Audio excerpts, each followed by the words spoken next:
Oh, all right. Here we are, UFC 322. This is the best card of the year for me. I think that UFC 314 was pretty good, and UFC 317 was good, but it doesn't compare to this. This is a welterweight showcase, and some other good fights sprinkled throughout. JDM versus Islam is probably the best fight of the year. I think that the styles match up really well, and it's probably the closest thing we've had to a real super fight in terms of someone coming up. I know Ilya versus Charles was good, but I don't think that Charles was the most legitimate guy to be in there for the title at the time. So let's go down and start from the bottom. The first fight of the night, we got Susakayev versus Eric McConaughey. I'm not sure if I'm pronouncing either of those names right, but this is a pretty easy one. McConaughey got destroyed by Rozaboyev, and Susakayev is a hungry up and coming contender, and it's going to be pretty straightforward. Bang bang, Susakayev probably takes him down and finishes him in the first round, either via submission or TKO on the ground. But he looks a little chinny to me. He got rocked bad in his last fight, and I think he was kind of saved by the bell. But he managed to rally and find the finish. It's going to be the same in this fight, but I don't see Eric touching his chin at all. Sorry, buddy, but Susakayev is a bit of a beast, and he'll be looking to take a step up in competition in his next fight. Angela Hill versus Fatima Klein. Angela Hill must be deep into her 40s by now. She is a legend of the strawweight division. Don't know how she's still ranked number 12. Whoops. But it probably goes to show the quality of fighters in that division. 18 and 15. Oh, dude. How old? It doesn't say how old. But she can't possibly win this fight, man. It would be lovely to see her go out on a bang like this with a win here, but I think Fatima Klein is going to get it done by decision. What more can you say? I'm not going to watch the fight. Sorry. Kyle Daukaus versus GM3. Let's give a round of applause for Kyle Daukaus for slumping out Michel Pereira in his last fight. I bet on Michel Pereira. Damn it, dude. What was he doing? Kyle Daukaus walked in there with the body of a librarian and looking like Jake Paul from like 2016 with that silly bleached hair. But forget all that stuff. He can fight. He chinned him early and put him out cold for a few seconds. So it's going to go the same way in this fight because GM3 has no stand-up. In his last fight with Oleksiejczuk, he looked terrible. He looked like the 48-year-old dad in training when he comes up against the young hungry buck. So yeah, he's way past it now. He's got absolutely no confidence on the feet, and he's probably going to get knocked out again, and he should retire after that one because people have figured him out. So Kyle Daukaus, first or second round TKO. That's a pretty easy pick for me. Malcolm Wellmaker versus Corey Haddon. I don't know anything about Corey Haddon. Sorry. He's had one fight in UFC, and he is another lamb to slaughter. Sorry, unless he can grapple, which I'm not sure. But these Aussie guys usually don't have great offensive wrestling. Malcolm Wellmaker probably should have had a bigger step up in competition here, but they're just sort of feeling him out. Yeah, I would have liked to see him fight a better contender than this, because this is silly. He's gone from Chris Mutino to now this bloke. So he's going to get another KO, in my opinion. I haven't seen anything that tells me otherwise. He is undefeated, and he looks like a future top 10 fighter in this division with the power in his hands. Because bantamweights don't hit like this guy. He's got that tradie strength, you know what I mean? Just boom! He's got that tradie strength about him. I can just see him just back in the day, like punching through walls on the job site. You know what I mean? He's just got that pop. So this guy is a bit of a freak, this Wellmaker. And I look forward to seeing him take a big step up in competition. I want to see him fight someone ranked next. Maybe a Rob Font coming off a loss, or someone who can grapple a little bit. But after he finishes Corey Haddon, let's see him fight in the rankings. Aaron Blanchfield versus Tracy Cortez. This is going to be a visual spectacle, man. This is going to be a visual spectacle. Similar records, and Aaron Blanchfield is pretty good. Pretty good. But she is not great on the feet. Tracy Cortez has probably got the advantage in the striking. It's hard to say, man, these flyweights. But I'm expecting Aaron Blanchfield to mitigate Tracy Cortez, probably take her down a bit and maybe find a sub. But who knows with these fights, bro? Seriously. Anything can happen, but nothing can happen. So I'm tipping Aaron Blanchfield to win by decision 30-27. Move on. Roman Kopylov versus Gregory Rodriguez.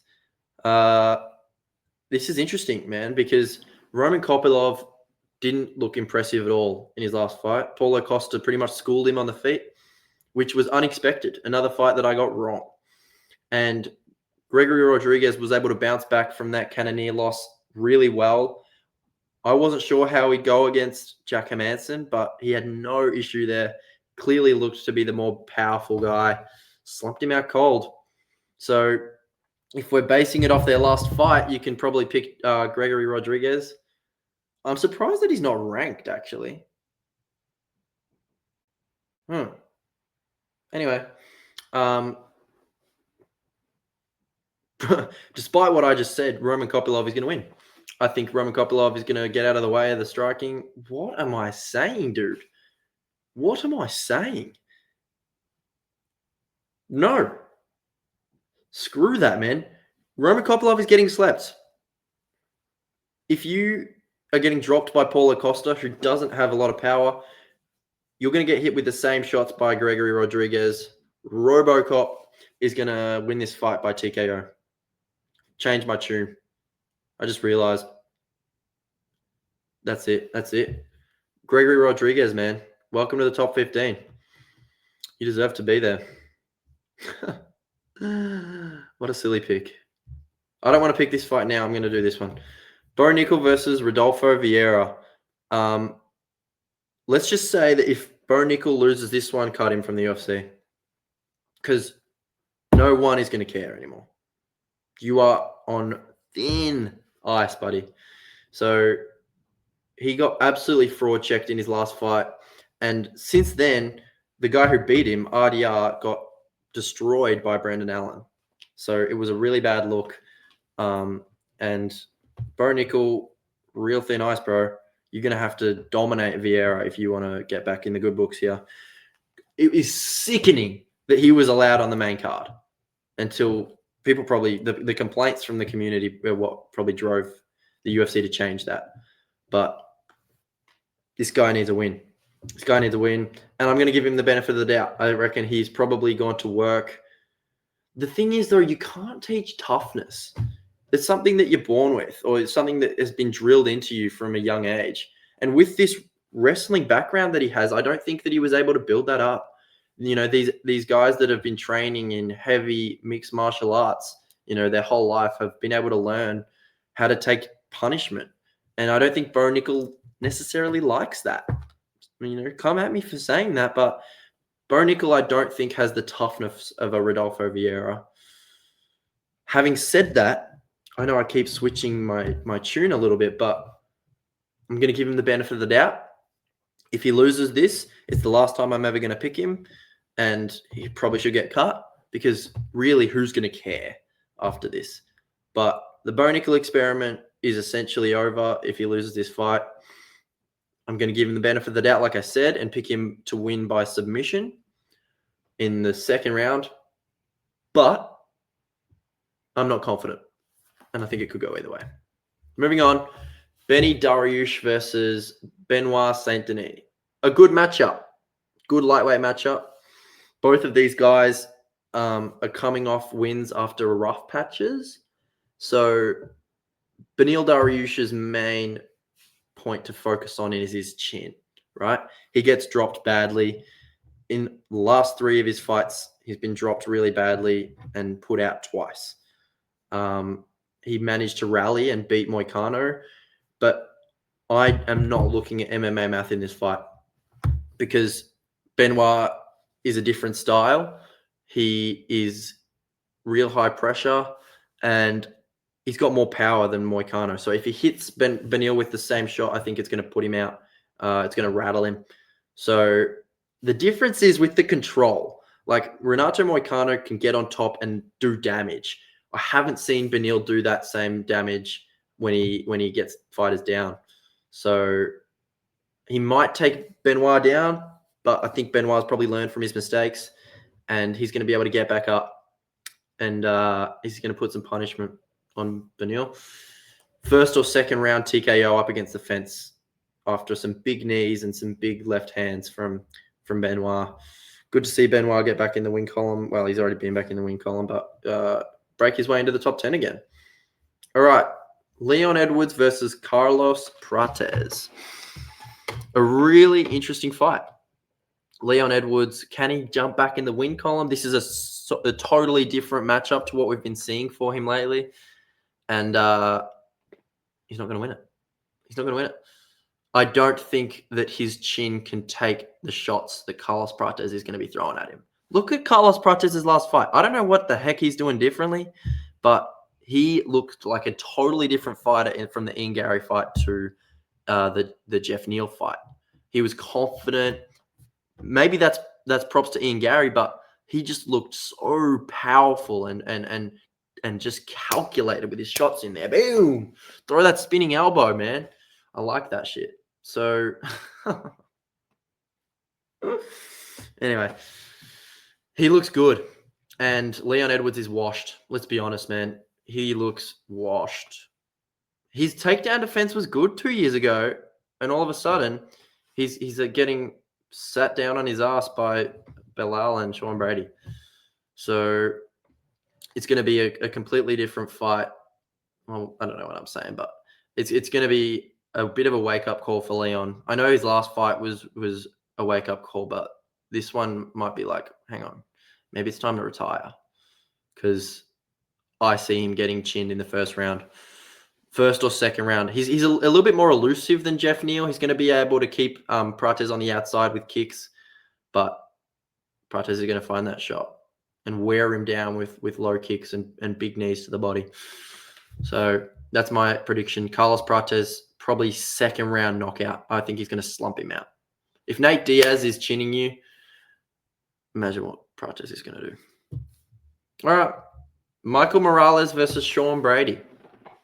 Another great welterweight matchup. This one is more likely to determine the title picture. They're going to want to get Prates in there, but he did just lose to Ian Gary, so he's going to have to wait a little while. And Sean Brady is looking like a world beater right now. He dominated Leon Edwards in his last fight, found the sub. And Michael Morales is unproven. He just still is. He beat Gilbert Burns, who's on like a 4-fight losing streak. It didn't mean anything to me. It didn't mean anything. Yes, it showed that he can get guys out of there.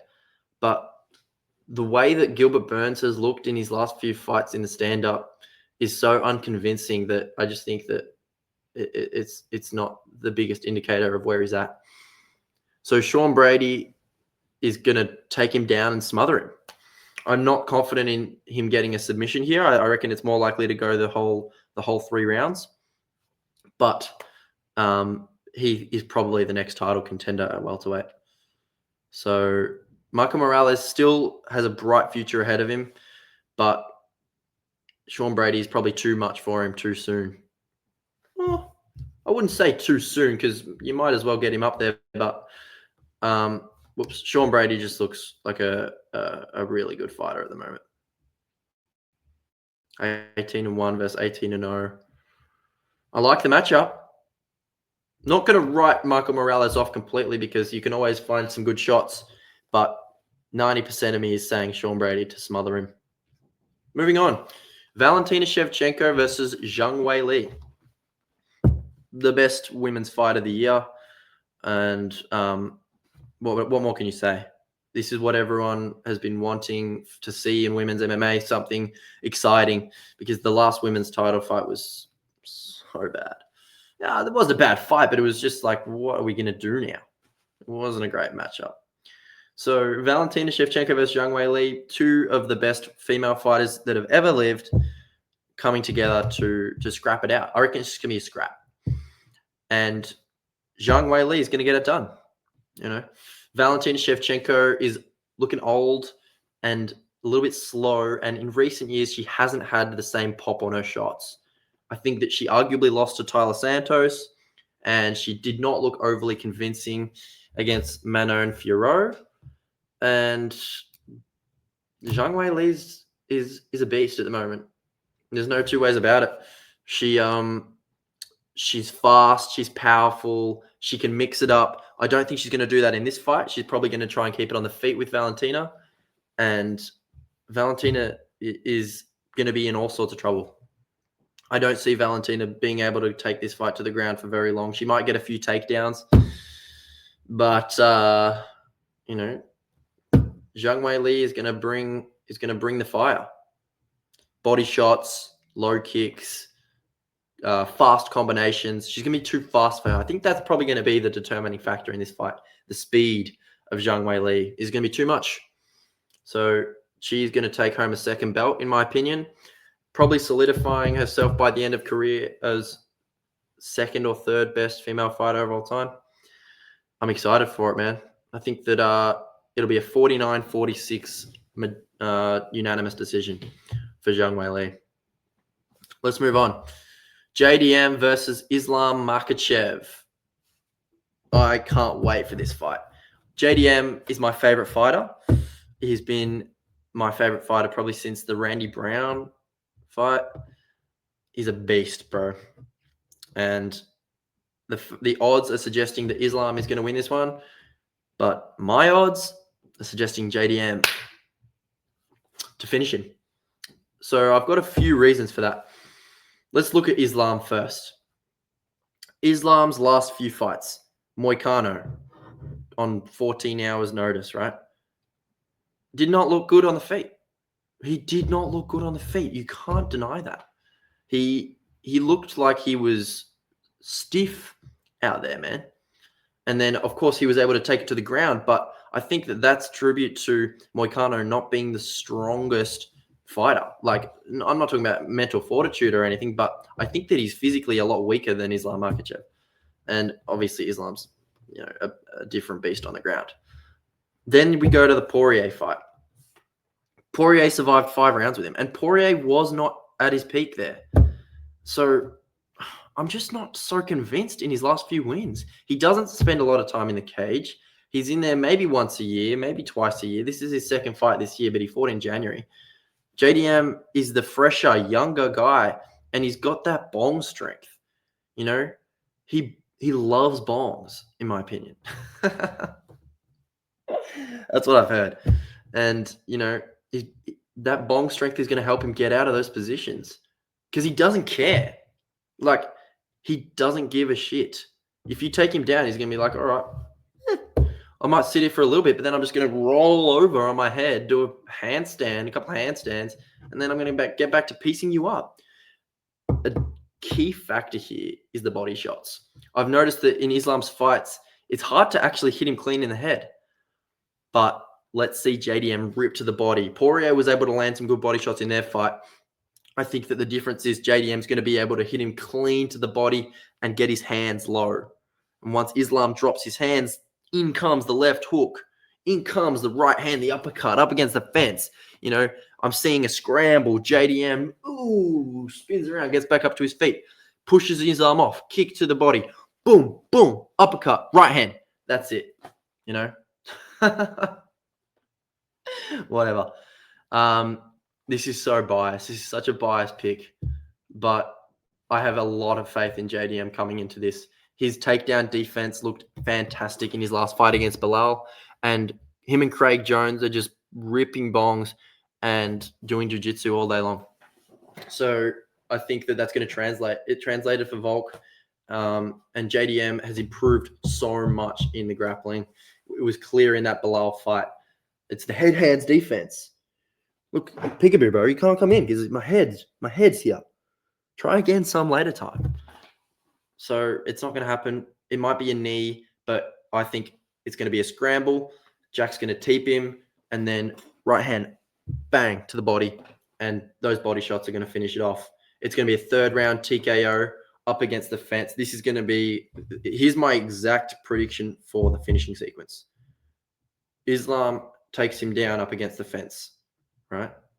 But Jack hits a switch.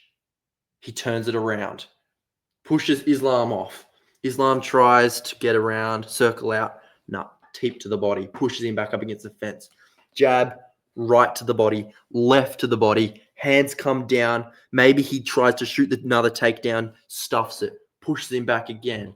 Right, bang to the body, uppercut, cross. Call it a night.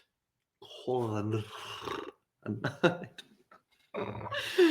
Sleepy time for Islam. He's 34, turning 35, I think. And he has had a fantastic career. You know, you can't deny what he's done, but it's JDM's time. So I am so pumped for this fight, and feel free to flame me when Islam takes him down and submits him, but I don't think it's going to happen. I think that Jack's going to be able to deny him and scramble out of it.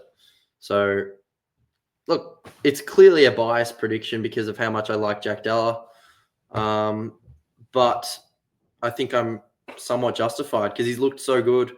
And if you look back at Islam's recent fights, he hasn't blown me out of the water.